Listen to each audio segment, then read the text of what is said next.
Hi ಎಲ್ಲರಿಗೂ ನಮಸ್ಕಾರ. Welcome back to my channel. ಇವತ್ತಿನ ರೆಸಿಪಿ ತಲೆ ಫ್ರೈ. ನಾನಿಲ್ಲಿ ಕುರಿ ಮಟನ್ ತೊಗೊಂಡಿರೋದು, ಕುರಿ ತಲೆದು ಫ್ರೈ ಮಾಡಿ ತೋರಿಸ್ತಾ ಇದ್ದೀನಿ.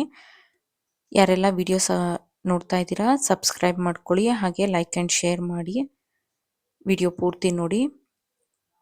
ಇಲ್ಲಿ ನಾನು 3/4 kg ತಲೆ ಮಾಂಸ ತೊಗೊಂಡಿದ್ದೀನಿ. ಇದನ್ನು ಈಗ ಮ್ಯಾರಿನೇಟ್ ಮಾಡಿ ಇಟ್ಕೊಳ್ಬೇಕಾಗುತ್ತೆ. ಅದಕ್ಕೆ ಇಲ್ಲಿ 2 ಹಸಿರು ಮೆಣಸಿನ್ಕಾಯಿ, ಹಾಗೆ ಧನಿಯಾ ಪುಡಿ 2 ಸ್ಪೂನಷ್ಟು, ಹಾಗೆ ಇಲ್ಲಿ ಖಾರದ ಪುಡಿ ತೊಗೊಳ್ತಾ ಇದ್ದೀನಿ. ಒಂದು 3/4 ಸ್ಪೂನಷ್ಟು ಖಾರದ ಪುಡಿ ತೊಗೊಂಡಿದ್ದೀನಿ. ಇಲ್ಲಿ ಮಟನ್ ಮಸಾಲ ಪೌಡರ್ ತೊಗೊಳ್ತಾ ಇದ್ದೀನಿ. ನಾನು 2 ರಿಂದ 3 ಸ್ಪೂನಷ್ಟು ಮಟನ್ ಮಸಾಲ ಪೌಡರ್ ಹಾಕ್ಕೊಳ್ತಾ ಇದ್ದೀನಿ. ಇದಕ್ಕೀಗ ಒಂದು ಅರ್ಧ ಸ್ಪೂನಷ್ಟು ಪೆಪ್ಪರ್ ಪೌಡರ್ ಸಹ ಸೇರಿಸ್ಕೊಳ್ಳೋಣ. ಹಾಗೆ ಅರಿಶಿನ ಪುಡಿ ಒಂದು 1/4 ಸ್ಪೂನಷ್ಟು. ಇದನ್ನು ನಾವು ಒಂದು 1/2 ಅವರ್ ಆದರೂ ಮ್ಯಾರಿನೇಟ್ ಮಾಡಿ ಇಡಬೇಕಾಗುತ್ತೆ, ತುಂಬ ಚೆನ್ನಾಗಿ ರುಚಿ ಇರುತ್ತೆ. ಇದಕ್ಕೆ ನಾನಿಲ್ಲಿ ಅರ್ಧ ಹೋಳು ನಿಂಬೆಹಣ್ಣನ್ನು ಹಾಕ್ಕೊಳ್ತಾ ಇದ್ದೀನಿ. ಹಾಗೆ ಶುಂಠಿ ಬೆಳ್ಳುಳ್ಳಿ ಪೇಸ್ಟ್ ಹಾಕ್ಕೊಳ್ಳೋಣ. ಇಲ್ಲಿ ನಾನು ಫ್ರೆಶ್ ಆಗಿ ಕುಟ್ಟಿರೋಂಥ ಶುಂಠಿ ಬೆಳ್ಳುಳ್ಳಿ ಪೇಸ್ಟ್ ಸೇರಿಸ್ಕೊಳ್ತಾ ಇದ್ದೀನಿ, 1.5 ಸ್ಪೂನಷ್ಟು. ಇದಕ್ಕೆ ನಾನು ಉಪ್ಪು ಆ್ಯಡ್ ಮಾಡಿದ್ದೀನಿ, ಆದರೆ ಅದು ಕ್ಲಿಪ್ಪಿಂಗ್ ಮಿಸ್ ಆಗಿದೆ. ನೀವು ಉಪ್ಪು ಆ್ಯಡ್ ಮಾಡ್ಕೊಳ್ಳಿ, ರುಚಿಗೆ ಎಷ್ಟು ಬೇಕಷ್ಟು. 1 ಸ್ಪೂನಷ್ಟು ಉಪ್ಪು ಆದರೆ ಸಾಕಾಗುತ್ತೆ. ಇದನ್ನು ಈಗ ಸ್ವಲ್ಪ ನೀರು ಹಾಕ್ಕೊಂಡು ಈ ಥರ ಕೈಯಲ್ಲಿನೇ ಚೆನ್ನಾಗಿ ಮಿಕ್ಸ್ ಮಾಡಿಕೊಡ್ಬೇಕು. ಇದನ್ನು ಒಂದು 1/2 ಅವರ್ ಆದರೂ ಮ್ಯಾರಿನೇಟ್ ಮಾಡೋಕ್ಕಿಡೋಣ. ಈಗಿಲ್ಲಿ 1/2 ಅವರ್ ಆಗಿದೆ, ಮ್ಯಾರಿನೇಷನ್ ಸಹ ಆಗಿದೆ. ಇಲ್ಲಿ ಒಂದು ಪ್ಯಾನ್ ತೊಗೊಳ್ತಾ ಇದ್ದೀನಿ. ಪ್ಯಾನ್ಗೆ ಸ್ವಲ್ಪ ಎಣ್ಣೆ ಸೇರಿಸ್ಕೊಳ್ತಾ ಇದ್ದೀನಿ. ತುಂಬ ಎಣ್ಣೆನೂ ಸಹ ಬೇಕಾಗೋದಿಲ್ಲ. ಎಣ್ಣೆ ಬಿಸಿ ಆದ ನಂತರ ಇಲ್ಲಿ ಒಂದು ಸಣ್ಣ ಈರುಳ್ಳಿನ ಉದ್ದಕ್ಕೆ ಹೆಚ್ಚಿಟ್ಕೊಂಡಿದ್ದೀನಿ, ಅದನ್ನು ಸೇರಿಸ್ಕೊಳ್ತಾ ಇದ್ದೀನಿ. ಈ ಥರ ಫ್ರೈ ಮಾಡ್ಕೊಳ್ಳೋಣ.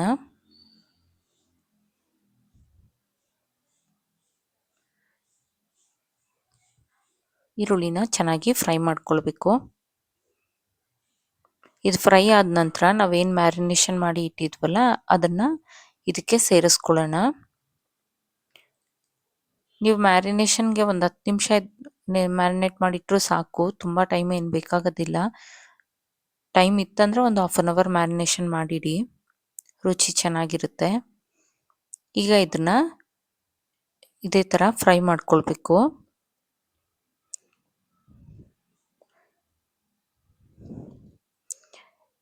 ಇದು ನಿಮ್ಮ ಸೈಡ್ಸಿಗಾಗಿ ತುಂಬ ಚೆನ್ನಾಗಿರುತ್ತೆ. ಇಲ್ಲಿ ಸ್ವಲ್ಪ ಉಪ್ಪನ್ನು ಸೇರಿಸ್ಕೊಳ್ತಾ ಇದ್ದೀನಿ. ನಾನು ಆಗಲೇ ಅರ್ಧ ಸ್ಪೂನಷ್ಟು ಉಪ್ಪು ಹಾಕ್ಕೊಂಡಿದ್ದೆ, ಈಗ ಒಂದು ಅರ್ಧ ಸ್ಪೂನಷ್ಟು ಉಪ್ಪನ್ನು ಸೇರಿಸ್ಕೊಳ್ತಾ ಇದ್ದೀನಿ.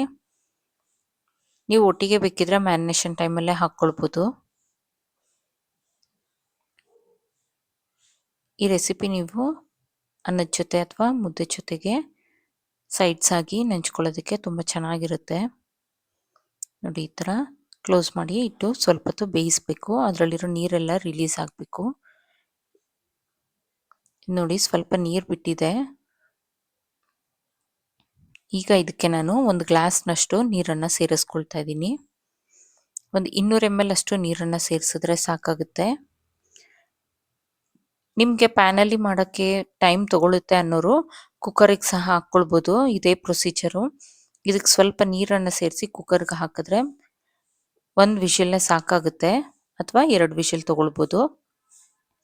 ನಾನಿಲ್ಲಿ ಪ್ಯಾನಲ್ಲೇ ಬೇಯಿಸ್ಕೊಳ್ತಾ ಇದ್ದೀನಿ. ಪ್ಯಾನಲ್ಲಾದರೆ ಒಂದು 20 ಮಿನಿಟ್ಸ್ ಆದರೂ ಬೇಯಿಸಬೇಕಾಗುತ್ತೆ. ನೋಡಿ, ಈ ಥರ ಲಿಡ್ಡನ್ನು ಕ್ಲೋಸ್ ಮಾಡಿ ಬೇಯಿಸ್ಕೊಂತು ಅಂದರೆ ಬೇಗನೆ ಆಗುತ್ತೆ, ತುಂಬ ಟೈಮ್ ಸಹ ತೊಗೊಳ್ಳೋದಿಲ್ಲ. ಈ ಟೈಮಲ್ಲಿ ನೀವು ಉಪ್ಪು ಖಾರ ಚೆಕ್ ಮಾಡ್ಕೊಳ್ಳಿ. ಈಗಿಲ್ಲಿ ಕೊತ್ತಂಬರಿ ಸೊಪ್ಪನ್ನ ಹಾಕ್ಕೊಳ್ತಾ ಇದ್ದೀನಿ. ಈಗ ತಲೆ ಮಾಂಸ ಫ್ರೈ ರೆಡಿ ಇದೆ. ಯಾವಾಗಲೂ ಸಾಂಬಾರಲ್ಲೇ ತಿಂದು ಬೇಜಾರಾಗಿರೋಂಥವ್ರು ಈ ಥರ ಮಾಡ್ಕೊಳ್ಬೋದು, ತುಂಬ ರುಚಿಯಾಗಿ ಸಹ ಇರುತ್ತೆ. ನೀವು ಇದೇ ಥರ ಗಟ್ಟಿ ಕನ್ಸಿಸ್ಟೆನ್ಸಿ ಆದರೂ ಮಾಡ್ಕೊಬೋದು, ಅಥವಾ ತೆಳ್ಳಕ್ಕಾದರೂ ಮಾಡ್ಕೊಳ್ಬೋದು. ಈ ವಿಡಿಯೋ ಇಷ್ಟ ಆದಲ್ಲಿ ಲೈಕ್, ಶೇರ್ ಆ್ಯಂಡ್ ಸಬ್ಸ್ಕ್ರೈಬ್ ಮಾಡಿ, ಹಾಗೆ ಕಮೆಂಟ್ ಮಾಡಿ ತಿಳಿಸಿ. Thank you for watching.